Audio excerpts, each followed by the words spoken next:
Man, what's up? What's up? What's up? It's your boy Domuto. We back with another video today. We're watching What If Goku Was in DC by the Geek for Fun channel, and this is my first time. I don't know about this creator, but this is by this was recommended by Lionsin5633. Shout out to that person right there for recommending this video, and we'll get into it. This is an interesting concept. What if Goku was in DC? Right now we're watching the My Hero. What if Goku was in My Hero? You know what I'm saying? Academia, and you know, you can check that out at the end of the video, whatever you want to do. But right now we're watching What If Goku Was in DC. This is a very interesting topic. I feel like some things do change. I'm not very kin to on DC universe like that. I do like DC universe, but I'm not too kin on story. But I get into it, man. See how it goes, man. Make sure y'all like, comment, subscribe, and let's go.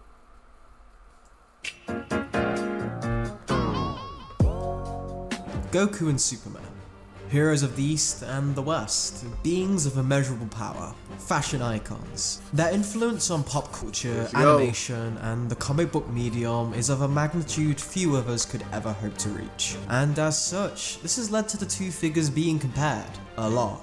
Both smiling alien refugees growing up with Earth as their adopted homeworld, saving the world as young men countless times, and attracting a group of similarly powerful friends through their example. Bane of those with hair troubles, you get the idea. Pretty similar, but with some key differences that may not be initially apparent. So what if they swap places? What would happen if the planet Krypton traded positions in the multiverse with planet Vegeta, leaving the Saiyan race in the DC universe? Well, a lot would happen. Like a lot. Universe-shaking repercussions before we even get to our Orange Clan friend, in fact. So a lot of that I'll have to go back to if you want a follow-up video, but for the sake of time, here's the basic timeline. Saiyans are bad news. Imagine intergalactic space Spartans with laser hands, who are also giant monkey werewolves. So yeah, not something people can ignore. The Saiyans go around with their usual deal, as they did in Dragon Ball. However, this time, without a single universal ruler to answer to in Frieza, the Saiyans focus purely on challenging the strongest races. Their drive for battle bring them against basically everyone worth the time, and this goes well. Except when it doesn't. DC is a universe with infinitely more types of alien species, and while this means a lot more chance for the Saiyans to engage in combat, it also means they build up a lot more enemies, especially since Green Lanterns are kind of a thing. The Saiyans would be widely hated by basically every other race in the universe, their sheer power and tenacity making them a problem too great for the Guardians of the Green Lantern Corps to leave it to the resident Green Lantern to deal with it. But at the same time, they were hesitant to have their police force engage in like a full-on invasion, even if they could. Luckily for them, that wouldn't be a problem. The Saiyans were bringers of war, and war breeds hatred. Enter Rogol Zaar. For those of you not currently reading Brian Michael Bendis' current Superman run, Rogol Zaar is a powerful new enemy who bears a hatred for Kryptonians, claiming they were too dangerous to be left alive. And it's suggested that he may have, or at least was trying to, destroy the planet Krypton. So while his descriptions of the Kryptonians as warlike and barbaric might seem far-fetched to fans who know the lore, the Saiyans? Oh, he'd be totally on the money, and probably even more devoted to his cause as a noble one. He comes before the highest beings in the universe and asks permission to end the Saiyan race. They agree pretty much instantly. Problem solved. When the moment is right, planet Vegeta is destroyed through unknown means, but the majority of the Saiyan race goes up with it. Given the power of many DC races, Saiyans couldn't afford to have as many of their troops alone in small groups on other worlds, so they were all on the planet when it blew up, mostly. Any survivors, Rogol Zaar would make it his life goal to hunt down and eradicate. Now you may ask, what about Goku?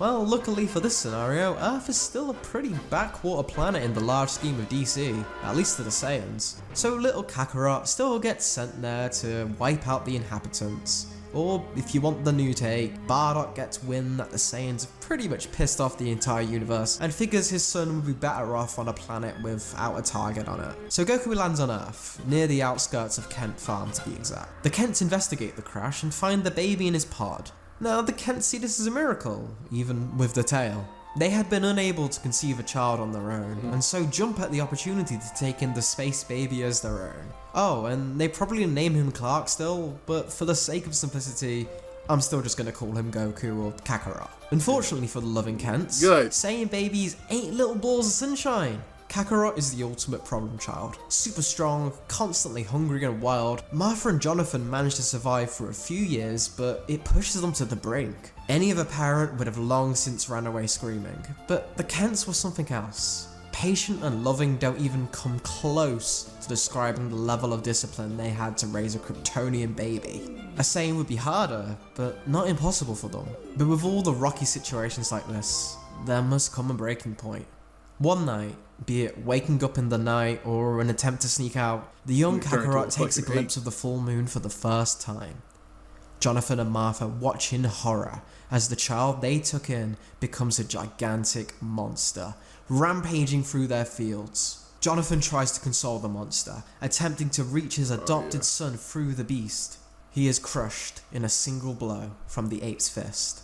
Martha, terrified, tries to plead one last time, knowing it was her only chance of survival.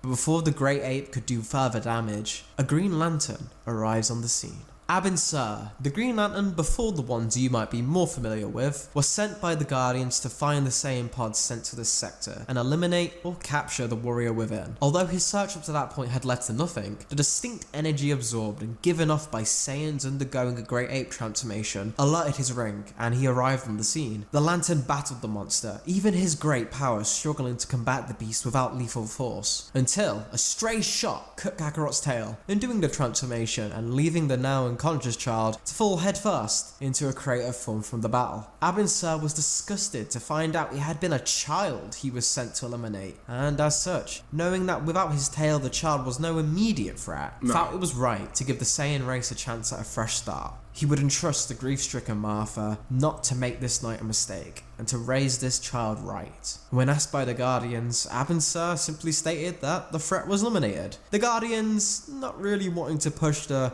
"did you kill the baby?" button any further, were happy to leave it at that. Cut to a few years later, and Goku had been a different child ever since that night. He was kind, gentle, inquisitive, joyful and adventurous, though not particularly book smart. While she still missed her husband greatly, Martha was able to heal alongside Goku, raising him to understand his strength was best used to help others, and discouraging his assistants on trying to fight everything. Being with Martha Kent as opposed to Grandpa Gohan leads to a Goku who is initially weaker, but a little smarter. Still no genius, but being homeschooled on farms tend to give better results than growing up alone in the mountains. Oh, and the homeschool bit? Yeah, Martha quickly realised that sending Goku to a public school was going to end in disaster for everyone. The two formed a close bond, but Goku around the age of 12 began to feel cooped up. Farming was fun, but it wasn't nearly enough to satisfy his warrior instincts. He understood that genuinely fighting people was bad. Martha did try to help him with karate courses and books she found online, but Goku ran through all of them quickly, it only serving to make him want the real thing even more. She made it clear that people could get hurt if he wasn't careful and that violence isn't the best option, but he still struggled to console that with how he was feeling. A Goku in the DC universe grows up initially being far more aware of his differences to others, and a lot more uncertain in his goals. He wants to get as strong as he can and fight the very best, but now there is a layer of self-doubt to that. Uncertainty, and a little bit of shame at these feelings. One thing he does become clearer with is that his willingness to help others is amplified. Goku's innate kindness is expanded under the Kents, leaning him to be a little closer to the super-heroic version of Goku, seen in the original English dub. Eventually, this yearning for new things and adventure leads to Goku deciding to casually leave home to explore the world. Martha is deeply saddened at her child leaving the nest, but part of her understands completely. Goku was never going to be happy to live on a farm. He was meant for more that she just didn't have the tools to give him. Goku spends his teenage years all over the planet, moving from adventure to adventure, as the DC Earth has no shortage of opportunity for the young Saiyan to finally express this side of himself. His journey around the world takes him to multiple locales, getting to exert himself for the first time and live in the wild on Dinosaur Island, probably filling his belly to the brim for the first time in his life too. He would come into conflict with his first set of mad geniuses on Oolong Island. See why. Moving on, Goku would be mildly confused at their attempt to contain him, feeling the first lynches of pain he can remember against their weapons. But in the end, he would level the building once he discovered that they were up to no good. He was approached by the Atlanteans as he swam across the oceans of the world, almost causing unrest in the deep from a couple of misunderstandings and his eagerness to fight. But eventually they let him go, seeing he was of no harm, except maybe to the sea life population if he didn't stop eating. Dr. Fate was his first encounter with the superheroic community. During his journey across Egypt, Goku stumbled upon the mage under siege from a portal of demons. You know, spooky stuff he deals with every Wednesday. Goku took the chance to help, and after the battle was won, Fate entrusted Goku with 2 mystical items in his collections as thanks, remarking that the boy reminded him of an old Eastern myth. He continued journeying around the world, now able to fly on his Nimbus Cloud, and aiding small rebel factions in war-torn countries purely by accident, attracting attention in conspiracy circles as a wild-haired strong man, dressed in ripped farmer's overalls performing incredible feats. He also came into contact with various teachers, searching for the truly strong wherever he went. Being first trained by a Richard Dragon, who eventually couldn't put up with Goku and sent him on his way. Then David Kane, who did the same. And Lady Shiva, so Goku didn't exactly fit with the self-serious, death-focused ultra martial artists of DC. He was simply too calm, too pure in his ambition and goals, that despite increasing his martial arts proficiency, he could never quite respect these people as true teachers, given the way they acted. Even the League of Assassins attempted to manipulate Goku, by this time 16 years old, into joining them. At first, he simply wanted to learn new things from them, and they seemed to help people. But eventually, Goku came to think of their methods as cheap and unfair, with Ra's al Ghul seeking to dispose of the boy once it became apparent that there was never going to be a way to get the Saiyan to see his way of things. They battled for a time, with Raz's trickery allowing him to contest Goku's greater speed and power, for a brief time, but eventually he was overwhelmed. When Goku struck him down, he decided not to kill him, and hoped he would fight him again someday. Raz's broken body crawled into the Lazarus pit, defeated, but having gained a sense of respect for the boy, having in all his years never faced someone so pure of heart, focused on battle, a real martial artist. Finally, he met the one he would truly call master. In China, on the hunt for some food, Goku stumbled into the dojo of I Ching, a blind master of martial arts. I Ching immediately sensed the incredible latent life force inside of Goku, and asked him to join his public group sessions. Goku said sure, and unlike most beings in a DC universe, enjoyed getting to train with members of the public in meditation, forming many friends with his easygoing personality. In their more serious personal sessions, I Ching would inform Goku of Qi, life force energy that I'm probably mispronouncing, the Chinese concept of what Dragon Ball fans know better as Ki, allowing those who harness it to perform incredible feats. Goku spent the rest of his globetrotting with I Ching, training and improving at a rate far beyond what he had been capable of before. The 8 trigrams of the Bagora, I know, stick with me folks, are what Goku was instructed to follow in his training, mastering them rapidly over the years and growing dramatically in strength accordingly. He mastered all except 2 of the trigrams. The 5th trigram, Li, fueled by passion and fire, and the 7th, Qian, again, which was of creation and heaven. Remember that. It'll mean something eventually. Despite not being able to fully master himself, he could now move far faster than lightning, annihilate mountains with a thrust of his hand, resist mental attacks, sense people from worlds away, and bolster his strength in short bursts. But above all, the most important lesson learned from I Ching was an acceptance of who he was. That all things in life, have a balance. The enjoyment of battle does not mean one has to become a force of destruction. The betterment of the South was a noble goal, a path to enlightenment, and one Goku finally felt at peace with. I-Ching knew that Goku had to venture out on his own path if he wished to further his development, and left him an origin blue suit, having pulled some strings with the Chinese government to gather materials strong enough to withstand Goku's type of battle. I'm gonna insert a rough image of what I'd imagine Goku's superhero outfit would look like here. The one personal touch, which was at Goku's request, was the yin-yang symbol on the back, something to honour his master by, and a reminder of his goal. I-Ching had saw the potential for true martial arts perfection within Goku, and he wished that he'd never forget to strive for that goal, to become more than duality, to become aware of the void, and forgo the self entirely. Movement without thoughts, acting on instinct.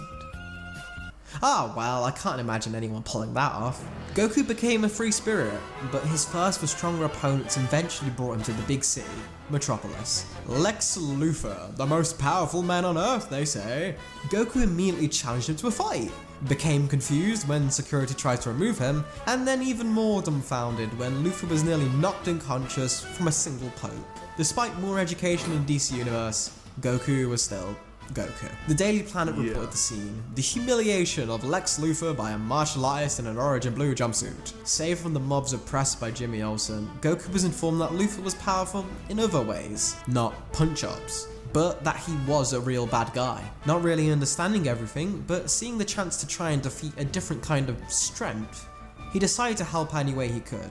He had taken a liking to Jimmy. Goku became Metropolis's protector in order to aid his new friend, while reporter Lois Lane tried to expose Luthor through actual channels, with Goku acting more as the muscle when things involved goons and robots. Luckily for Goku, this meant he got to fight stronger and stronger opponents. Foes like Metallo, Toyman, Livewire, Atomic Skull, Lobo, which was a particularly insane brawl that leveled a few streets, and the two went to eat together, and whatever scheme Luthor came up with to remove the buffoon from his plans. Goku would like spending time with Lois in much the same way regular Goku did with Bulma, as she helped explain things to him, and was the only bastion of common sense between him and Jimmy. While Lois thought Goku was attractive and refreshing to be around given his innocence, she saw him more as a little brother than anything romantic. Goku gaining a rep also meant he was eventually approached by the Batman. They had actually met before a few times during Batman's training when they shared a common master or two, though Goku didn't really remember him that much,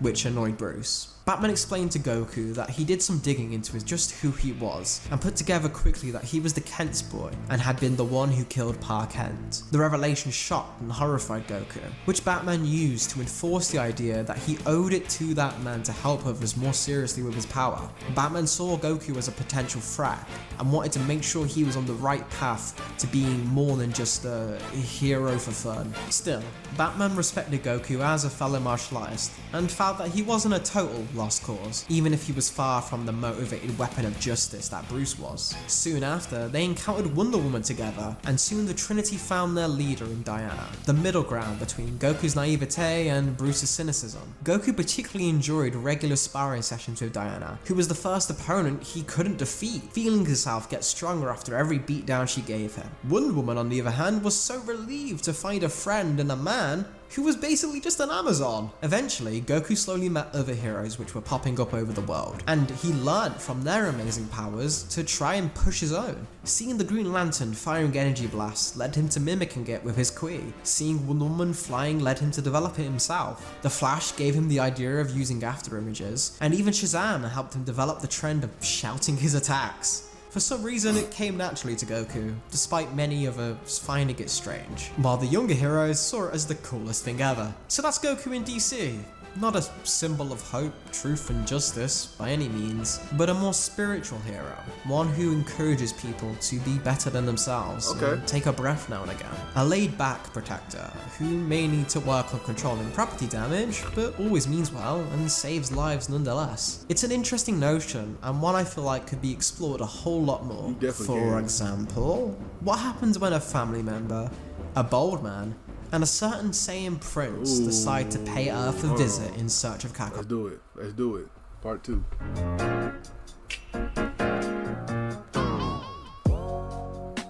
Hey everyone, Geek for Fun. Goku was in The original Saiyan homeworld was torn between two factions, Saiyans of pure hearts and those who sought destruction. One warrior, Yamoshi, led his 5 comrades against them, becoming the first Super Saiyan, achieving incredible power, and even in death, starting a legend that would be told for centuries.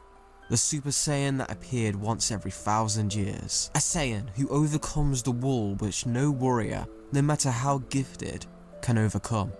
This legend eventually reached the darkest ears of all, Darkseid, ruler of Apocalypse, and one of the new gods, trapped in an endless war with the world of New Genesis.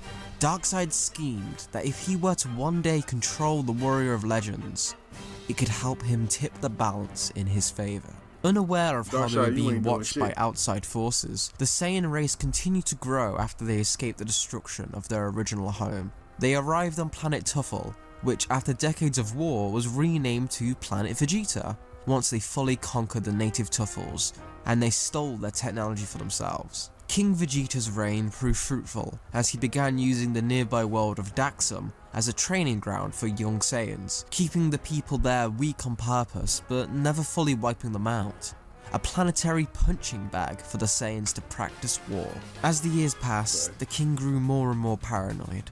The races of the universe were starting to band together against the Saiyans, and he felt his grip on his territories loosening by the day. So much was his fear that he even exiled a young Saiyan child, the baby Broly's amazing powers threatening his bloodline's claim to rule. The child's father Paragus fled the planet in search of Broly, swearing revenge against the royal family as a result. King Vegeta even sent one of his own children into exile. His youngest son Tarbal was seen as an embarrassment to his throne. The child was sent to the planet Ran so that the king could be rid of any association with him. His only true sense of pride was in his firstborn, the prodigal prince, Vegeta. Vegeta was a prodigy, able to surpass his teachers in no time at all despite his young age. This natural power left him arrogant, and soon he ran out of challenges to entertain him on planet Vegeta. He wished to have a real conquest, something to prove himself to his father. King Vegeta forbid it, refusing to allow his son to leave the planet while there was so much attention being placed on the Saiyans. Vegeta was mighty, but he could not risk his heir being kidnapped or killed. After weeks of protesting, the young prince eventually decided to disobey his father, deciding to act for himself. He enlisted the help of Nappa, an older Saiyan who was in charge of looking after the prince while the king tended to ruling, and a young low-class warrior named Raditz, who was eager to prove himself with a real conquest too, and volunteered to be their pilot. They set off to the planet Thanagar, home to a particularly warlike race, and after a few weeks of travel, the Saiyans began their assault on a capital city. The battle was fierce and hard fought. The legions sent after the three overwhelmed them in their initial assault, but after each skirmish, the Saiyans felt themselves improve, Vegeta himself feeling the thrill of life and death battle for the first time.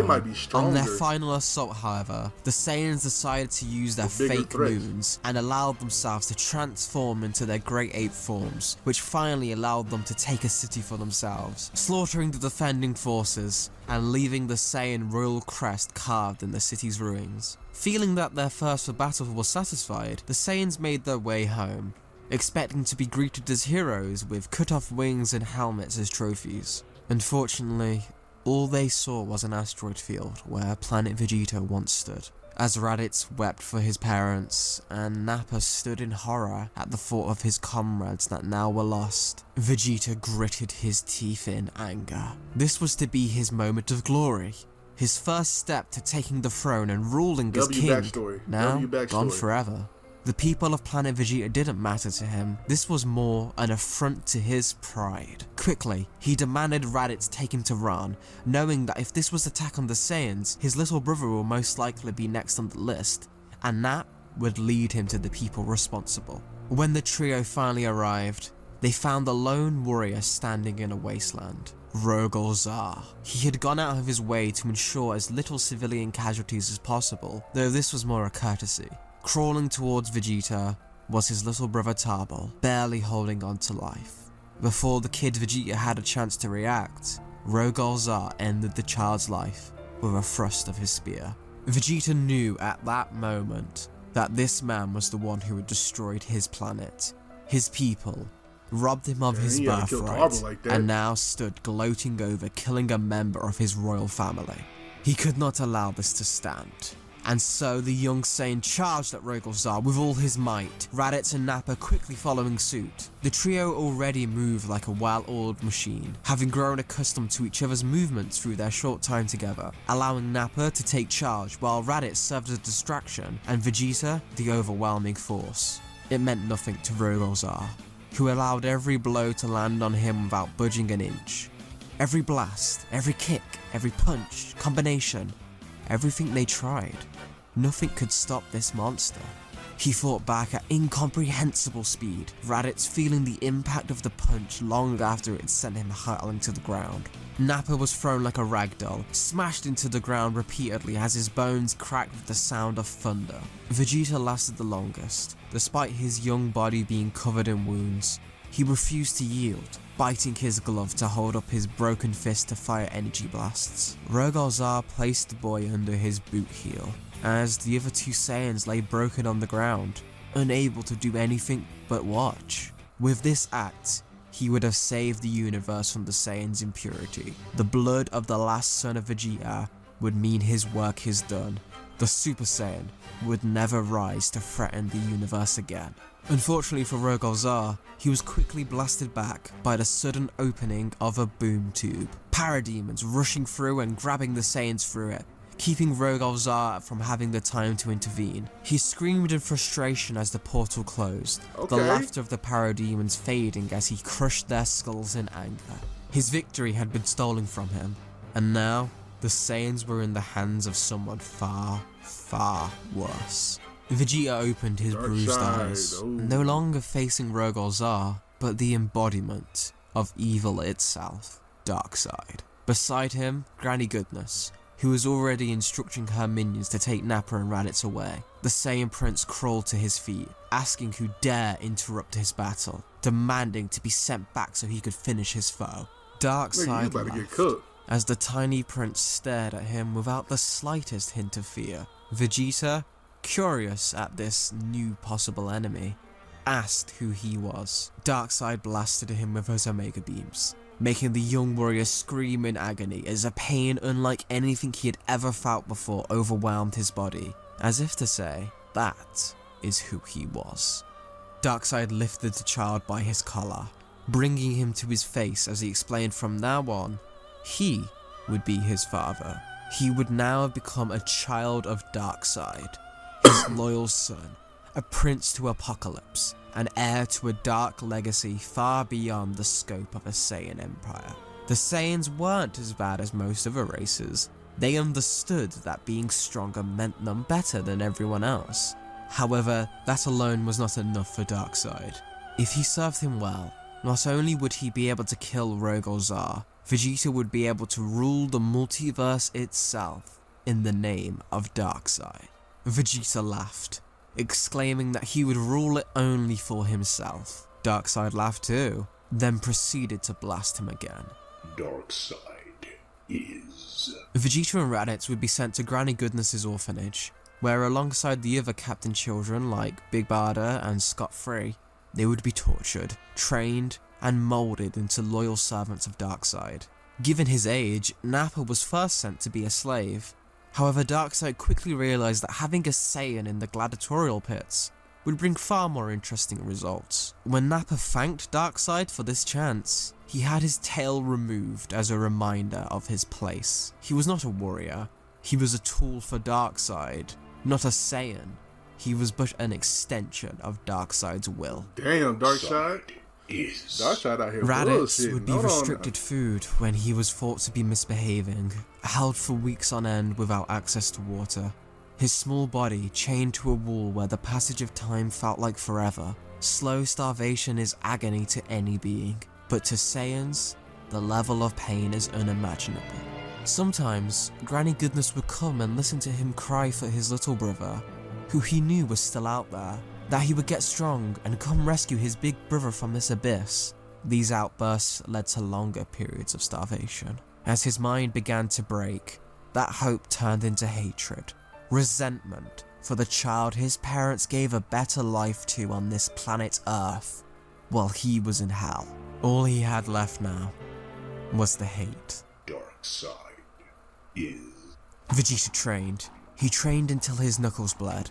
He trained until he couldn't feel his legs, when his mind began to create cruel hallucinations from his lack of sleep. Still, he would train. Darkseid allowed this. He molded the boy over the years to be a weapon, one stronger than any Saiyan in history. Vegeta, however, refused to break. He refused to give in. He would fake loyalty, but he would never truly follow Darkseid. He held on to his pride. It was the one thing a Saiyan must always keep. Every day, he would attempt to kill Darkseid, and every day, he would be beaten to the edge of death and sent back to train. You are not the Saiyan Prince. You are the son of Darkseid. You are Every not day is heir crazy. to a warrior race. You are a slave to my will. Despite this, Vegeta wouldn't give in. He would feel himself getting stronger. He knew the legend of the Super Saiyan was real. If it wasn't, Darkseid wouldn't even be doing this. Then, if he could just harness that power, he would finally be free. This hope kept Vegeta strong. Despite the tortures, despite his fellow Saiyans surrendering to Darkseid's will long ago, eventually there was a turning point. One day, Darkseid did not fight back this time, and allowed Vegeta's daily assassination attempt to succeed.